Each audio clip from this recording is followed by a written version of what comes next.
প্রিয় ছাত্রছাত্রী, তোমরা যারা বিভিন্ন কম্পিটিটিভ এক্সামে অংশ নিচ্ছ এবং যারা বিভিন্ন শ্রেণীতে পড়াশুনো করছো, প্রত্যেকের ক্ষেত্রেই এই যে বিষয়টি আজকে তোমাদের সামনে তুলে ধরছি ভূগোল সাবজেক্ট থেকে,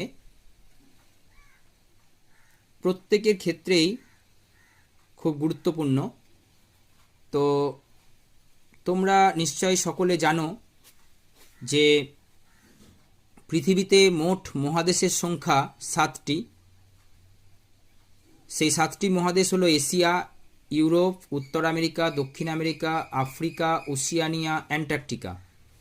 তো এই এশিয়া মহাদেশে মোট দেশ রয়েছে 44টি, ইউরোপে রয়েছে 49টি, উত্তর আমেরিকায় রয়েছে 23টি, দক্ষিণ আমেরিকায় রয়েছে 12টি, আফ্রিকায় রয়েছে 54টি, ওশিয়ানিয়ায় রয়েছে 14টি এবং অ্যান্টার্কটিকায় কোনো দেশ নেই, নিজেই একটা দেশ এবং মহাদেশ। তো এই যে এশিয়া মহাদেশ, এই এশিয়া মহাদেশের গভীরতম স্থান, যেটা সমুদ্র সমতল থেকে 396.8 মিটার নিচে, সেটা হচ্ছে ডেড সি বা মরুসাগর। এবং উচ্চতম স্থান এই এশিয়া মহাদেশের হচ্ছে মাউন্ট এভারেস্ট, 8,848 মিটার। এগুলো শুধুমাত্র যে এশিয়া মহাদেশের তাই নয়, এগুলো গোটা পৃথিবীর মধ্যেই কিন্তু ধরতে হবে, তাই না? তো আমরা জানি যে পৃথিবীর সবচেয়ে উচ্চতম শৃঙ্গ হচ্ছে কি মাউন্ট এভারেস্ট, যার উচ্চতা হচ্ছে 8,848 মিটার।